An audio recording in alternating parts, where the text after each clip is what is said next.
Olá, eu sou a professora Mônica e na aula de ciências de hoje nós vamos falar sobre como representar uma reação química. Vamos recordar a nossa aula anterior. Na nossa aula anterior nós falamos sobre as transformações físicas e químicas. Uma transformação física é aquela que ocorre sem a produção de novas substâncias. O exemplo, uma latinha de alumínio que a gente amassa. Após ela ser amassada, ela continua sendo a mesma latinha de alumínio, não alterou suas propriedades. Já uma transformação química ocorre a formação de novas substâncias. E aí nós podemos observar alterações como mudança de cor, liberação de um gás, formação de um sólido, variação de temperatura, aparecimento de um cheiro característico, aparecimento de chamas ou o desaparecimento das substâncias iniciais, porque formam novas substâncias. Para recordarmos os exemplos que nós usamos na nossa aula anterior, nós temos aí uma fruta em decomposição que mudou a sua aparência, o seu cheiro, o seu sabor. Temos a formação da chama no fósforo, onde ele vai ser transformado em cinzas. Temos aqui um ovo que foi frito, que possui aparência e sabor diferente de um ovo cru. E também temos aqui a produção do pão doce, onde os ingredientes que foram usados na produção dele não são mais visíveis e nem percebidos, porque temos uma substância nova. Agora, as espécies químicas, os átomos, as moléculas que formam essas substâncias, elas são representadas através de fórmulas químicas que indicam o tipo de elemento e a quantidade de átomos de cada uma dessas substâncias. Aqui no exemplo nós temos a molécula de água, formada pelo átomo de hidrogênio, 2 hidrogênios e 1 oxigênio. E nessa outra representação, nós temos aquela representação das esferas, que nós já falamos numa aula anterior. Então, aqui a molécula de hidrogênio, o H2, está sendo representado ali por 2 moléculas de gás hidrogênio na cor azul, mais a molécula de gás oxigênio na cor amarelinha. Então, aqui nós temos uma seta que indica que ocorreu uma reação química e a formação de 2 moléculas de água, H2O. Então, isso são as 2 maneiras que nós temos de representar uma fórmula química. Aqui nós temos a tabela periódica dos elementos químicos. Essa tabela nós vamos usar nas próximas aulas e na aula de hoje. Nós vamos precisar aqui dos conhecimentos que existem nessa tabela, as características que existem nela. Nós temos aqui 118 elementos químicos, 92 naturais e 26 elementos artificiais. O que nós vamos usar da tabela periódica? Eu escolhi um átomo, no caso o átomo de ferro. Aqui nós temos um quadradinho que foi retirado daquela tabela com as informações que ele contém. Então nós temos aqui o número atômico, que é 26. Nós temos o símbolo do elemento, esse aqui é o elemento ferro, ele tem a representação da letra F e da letra E. Ou seja, quando um elemento químico ele for representado por 2 letras, a primeira sempre vai ser maiúscula e a segunda letra sempre vai ser minúscula. O elemento se chama ferro, nós temos aqui também a distribuição eletrônica, temos aqui também a massa atômica. Para a nossa aula de hoje, nós vamos usar somente o símbolo e o nome. Essas outras características, nós vamos usar nas nossas próximas aulas. Aqui, como montar uma fórmula química. Então, nós temos o símbolo, aqui é a fórmula da água. Nós vamos usar o símbolo do elemento, no caso é o hidrogênio, e o símbolo do elemento oxigênio. Esse número 2 aqui que contém na fórmula corresponde ao índice. O índice é a quantidade que eu tenho desse elemento. Então, eu tenho 2 átomos de hidrogênio. Aqui no oxigênio, você não tem nenhum número. Quando nós não temos nenhum número, significa que é o número 1 e o próprio átomo ele mesmo se representa. Então, não preciso colocar número 1 aqui, ele já está aqui, certo? Então, é assim que nós representamos. Além do índice, nós temos um outro valor que é chamado de coeficiente, que é o número que fica na frente da fórmula. Tá vendo? Nós temos a fórmula aqui que nós falamos, H2O, e o índice está na frente da fórmula. Esse número que está na frente, ele vai multiplicar toda a fórmula. Então, ele vai multiplicar o H, que contém 2, então ficaria 2 vezes 2, 4. Então, eu teria 4 hidrogênios. E 2 vezes 1, né, que aqui não tem nada, é ele mesmo, seria 2 oxigênios. Então, a fórmula ficaria 4 hidrogênios e 2 oxigênios. Aqui um outro exemplo, né, de uma fórmula diferente para a gente fazer o cálculo. Aqui nós temos o Ca, que é o cálcio, tá vendo? A primeira letra sempre maiúscula, a segunda minúscula. Nós temos o índice 3 no cálcio, isso quer dizer que eu tenho 3 átomos de cálcio. Já que o átomo de fósforo, que é o P, e o oxigênio, eles estão entre parênteses. E aqui o número 3 do lado de fora é um índice. Esse número 3, ele vai multiplicar tudo que estiver dentro do parênteses, como se fosse na matemática. Olha aqui o exemplo aqui embaixo. Então, aqui nós teremos a quantidade desses átomos. Seria 3 vezes o 1 do fósforo, então eu teria 3 fósforos, 3 átomos de fósforo. E 3 vezes o 4 do oxigênio, então ficaria 12 oxigênios, 12 átomos de oxigênio, certo? Aqui nós temos agora a representação, né, da fórmula do gás carbônico, ele está sendo representado pelas esferas e pelos símbolos atômicos.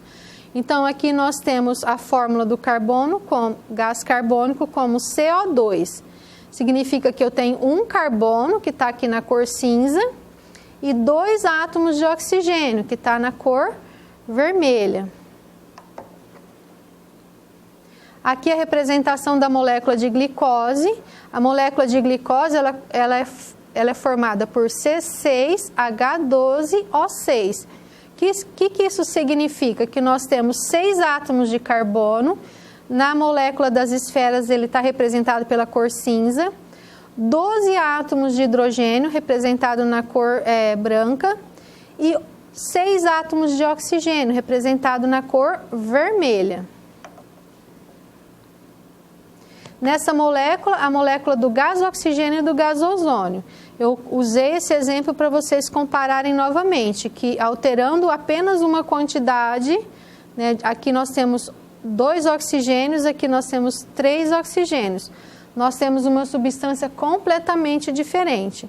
O gás oxigênio é o gás que a gente respira e o gás ozônio é um gás que fica nas altas altitudes, na atmosfera, que ele protege, né, o planeta contra os raios nocivos do Sol. São gases totalmente diferentes. Aqui é a molécula do ácido sulfúrico, que é o ácido usado na bateria do carro. Nós temos a molécula de H2SO4. Então aqui nós temos 2 moléculas de hidrogênio, 2 átomos de hidrogênio na cor azul representado. Um átomo de enxofre, que o símbolo S é o símbolo do enxofre, representado na cor amarela, e 4 átomos de oxigênio representados na cor vermelha. Então, essa é a representação das fórmulas. Agora, como que se estabelece uma reação química? Como que ela está organizada? Ela está organizada dessa maneira. As substâncias iniciais que reagem entre si são chamadas de reagentes. Depois nós vamos ter uma seta indicando que ocorreu a reação e o sentido dessa reação. E depois a gente vai ter a formação do produto, que é a substância final que se formou. Então nós temos os reagentes e os produtos. Aqui no exemplo embaixo nós temos o reagente A mais o reagente B, que formou o reagente C e o reagente D. Significa o quê? Que se formou substâncias diferentes, né? Porque aqui eu não tenho A nem B, eu tenho C, que é diferente, e o D, que é diferente. Então, sempre vai formar substâncias diferentes. Nesse outro exemplo, então, ficou como convenção, né, essa representação. Sempre o primeiro termo, do lado esquerdo, vão ser os reagentes, e sempre o segundo termo vão ser os produtos. Essa seta sempre vai indicar que ocorreu uma reação. Então, nós vamos ter aqui A mais B, reagem e formam o produto C mais D. Pode-se saber também que praticamente tudo sobre uma reação química através da sua equação. Ela pode oferecer outras informações, como, por exemplo, alguns símbolos.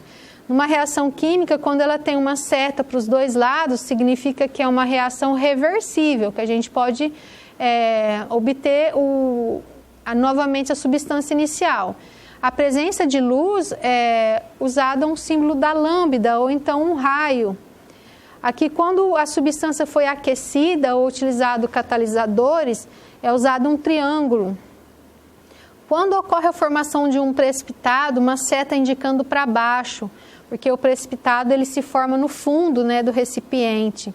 E além disso, uma equação ela ainda pode demonstrar o estado físico, né, daquele átomo que está participando da reação, através de algumas letras respectivas, que tem que ficar entre parênteses. Então, o gás vai ficar a letra G entre parênteses, o vapor a letra V entre parênteses, o líquido a letra L, o sólido a letra S entre parênteses e o cristal a letra C. E todas essas letras, elas são minúsculas, tá bom? Aqui a representação de uma reação química. Então, o número total de átomos que participam como reagentes, ele tem que ser igual ao número de átomos que se formam os produtos. Então, aqui na representação, nós temos aqui, no caso, a queima do gás de cozinha, que é o gás metano. Então, nós temos aqui o CH4 representado na molécula, que é o carbono e 4 hidrogênios em volta, mais 2 moléculas do gás oxigênio, ó, 2 moléculas do gás oxigênio. Eles são os reagentes. Nós temos a seta indicando que ocorreu uma reação química e a formação do produto. Uma molécula de gás carbônico está aqui, né, o carbono e 2 oxigênios, e 2 moléculas de água. Nós temos aqui a água, H2O, H2O. Então, nós temos o produto formado. Se a gente fizer a contagem, né, dos átomos, a quantidade de átomos que nós temos no início da reação tem que ser a mesma no final da reação, mesmo que sejam produtos diferentes. Por quê? Numa reação química, durante a reação não aparece nenhum elemento novo e também não desaparece nenhum. Eles têm que estar todos presentes, nem mais e nem menos. Aqui nós temos a reação química da fotossíntese também, para vocês conhecerem. Nós temos a participação do dióxido de carbono, que é o gás carbônico, mais a água, a reação entre eles, mais a luz do sol, ó, representado pelo raio, a seta, né, representando que houve a reação. Então, aqui ocorre a fotossíntese e o produto formado vai ser a glicose, que é a fórmula do C6H12O6, mais vapor de água, que é eliminado na atmosfera, e também o gás oxigênio, que é eliminado na atmosfera, que é os 6 moléculas de oxigênio. Aqui um outro exemplo da reação de combustão do carvão. O carvão ele é representado pelo átomo de carbono, que é a letra C, mais o gás oxigênio do ar. Ocorre a combustão e a reação química que ocorreu entre a queima, a gente tem como produto final o gás carbônico e a energia liberada. É uma reação de combustão. Aqui a classificação de uma reação, ela pode ser tanto reversível como irreversível. Ela vai ser irreversível quando apenas ocorre no sentido da transformação dos reagentes para os produtos, ou seja, a seta, né, ela só indica para um sentido, que é a formação do produto. Aqui, novamente, o exemplo da combustão do carvão, né, que a gente acabou de ver no exemplo. E ela vai ser reversível quando nos 2 sentidos da transformação dos reagentes para os produtos, ou seja, vai ser simultâneo. Então, a seta, ela vai ser para os 2 sentidos, dos reagentes para os produtos e do produto para o reagente. Nós temos como exemplo aqui a reação entre o monóxido de carbono mais o dióxido de nitrogênio, eles vão reagir, né? Tá vendo que a seta está nos 2 sentidos. E nós vamos obter aí como resultado da reação o gás carbônico ou dióxido de carbono mais o monóxido de nitrogênio. Então, esse é um exemplo de reação reversível. Pessoal, nossa aula de hoje ela vai ficando por aqui. Esse conteúdo nós vamos dar sequência na nossa próxima aula. Eu desejo a vocês bons estudos e nos vemos na nossa próxima aula.